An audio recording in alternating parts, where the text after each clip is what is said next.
नमस्ते फ्रेंड, आप सभी का एक बार फिर से वेलकम।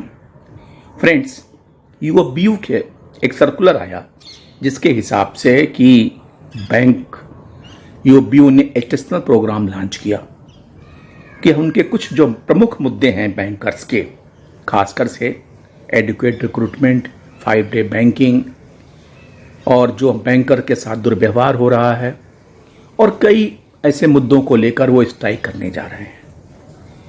हालांकि उस एजेंडा में बैंक रिटायरीज का कोई भी मुद्दा शामिल नहीं किया गया है। नाइदर बैंक पेंशन अपडेशन, नार हेल्थ इंश्योरेंस इशूज या डीए मर्जर, किसी भी प्रकार का कोई जो इश्यूज है वो एजेंडा में शामिल नहीं किया गया है।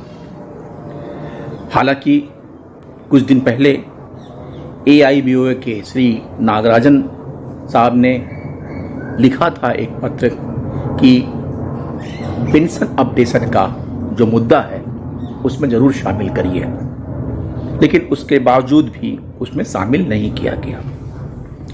आपको याद होगा कि कुछ दिनों पहले NCBE जो यूबीयू का ही एक घटक दल है, उसने भी IBA को पेंशनर्स के डीए मर्जर 8088.DA मर्जर के बारे में विस्तृत लेटर लिखा था, डिटेल लेटर लिखा था, जिसमें उन्होंने जो फैक्टर्स भी इंडिकेट किए थे जिसके द्वारा डीए फैक्टर में क्या क्या सैलरी में बढ़ोतरी हो सकती है। लेकिन जब यूबीयू के बैनर तले एजुकेशन प्रोग्राम का बात आई तो सारे घटक दल ये भूल गए कि बैंक रिटायरीज का भी इशू इसमें शामिल कर लेने में कोई बुराई नहीं है।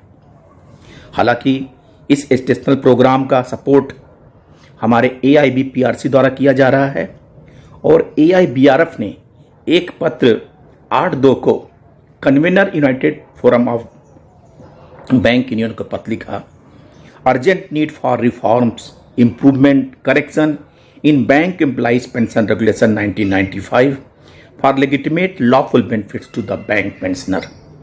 और उन्होंने 5 पेज का लंबा पत्र लिखा। हालांकि हर बार कास्ट ऑफ रेपुटेशन होता है कि वही हम बैंकिंग पेंशन रेगुलेशन एक्ट 1995 का क्लास 35, फिर 56, फिर उसके बाद हम स्मॉल कमेटी 1993 का रिपोर्ट सबकी बात करते हैं और उस बारे में एक बात ये भी कहते हैं कि उसके अनुसार हमारा जो बैंक पेंशन स्कीम है वो सेंट्रल गवर्नमेंट पेंशनर्स की तरह अथवा RBI के पैटर्न पे है और अकॉर्डिंगली हमारा भी पेंशन रिवीजन होना चाहिए। हम कहते कहते थक गए और सारे लोग, लेकिन इसका कोई असर ना IBA पे हुआ, ना DFS पे हुआ और ना यूओबीयू पे हुआ। ताकि यूओबीयू पे अगर होता तो कम से कम इन मुद्दों को यूओबीयू अपने एजुकेशनल प्रोग्राम में शामिल करती। अब बात यह है कि इतने लंबे चौड़े पत्र लिखने पे सबको पता है कि बैंक रिटायरीज के इश्यूज क्या हैं। Bank pension updation, health insurance scheme, DA merger और स्पेशल अलाउंस जो नेग्लेक्टेड चल रहा है, ये सारे 2-4 ऐसे इंपॉर्टेंट मुद्दे हैं जिसको अगर शामिल किया जाए तो बैंक रिटायरीज का भी दिन अच्छे से बीते। लेकिन सबसे बड़ी दिक्कत क्या है कि यूओबीयू में कोई कन्वीनर अभी इस समय नहीं है। आप एड्रेस किसको कर रहे हैं? और कन्वीनर बनाने की बात पे भी आम सहमति नहीं बन पा रही है। हो सकता है कि इसके पीछे भी सबसे बड़े अवरोधक CS वेंकटाचलम हो, क्योंकि अपनी मोनोपोली रखने के लिए अपने ही ऐसे किसी आदमी को बनाना चाहेंगे जो उनकी हाँ में हाँ मिलाए।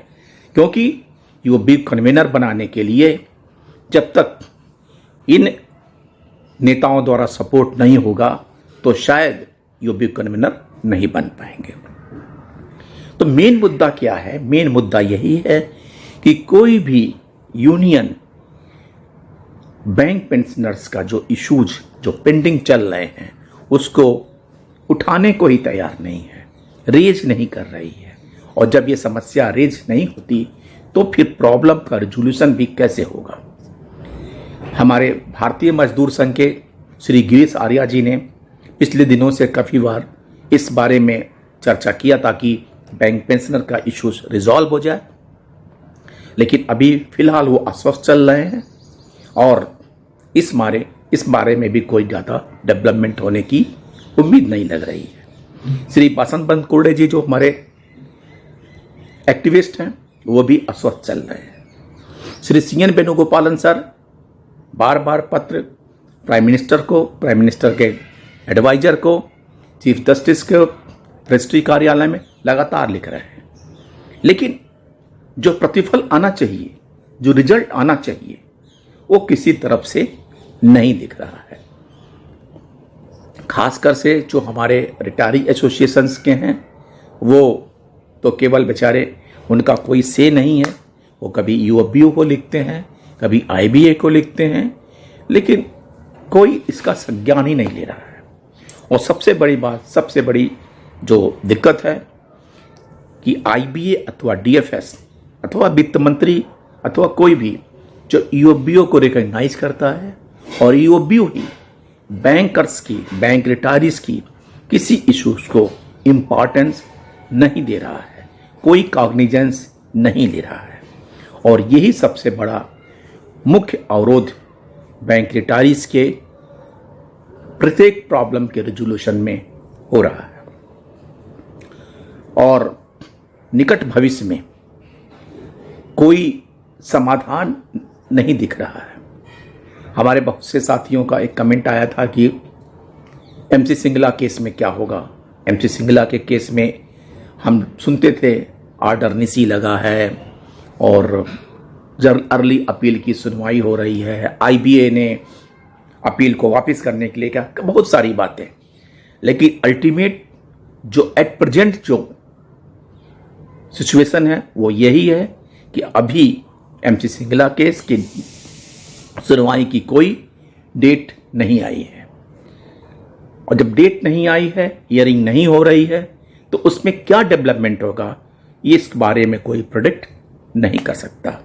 हम न्याय व्यवस्था के बारे में क्या कमेंट करें, मिनिस्ट्री ऑफ फिनांस के कार्य प्रणाली पे क्या प्रश्न चिन्ह लगाएं, आईबीए के बारे में क्या प्रश्न लगाएं, जब यूएफबीयू ही हमारा साथ नहीं दे रहा है। फिर भी हमारे जितने पेंशनर एक्टिविस्ट हैं, हमारे जो पेंशनर्स एसोसिएशन है, रिटायरी एसोसिएशन है, वो अपने स्तर से कुछ न कुछ एक्टिविटी निरंतर बनाए रखे हैं ताकि कुछ रिजल्ट आने की संभावना बन सके। एज इट इज स्थिति है, कोई डेवलपमेंट नहीं है, बस वर्तमान स्थिति यही है। थैंक यू फ्रेंड्स, नमस्ते।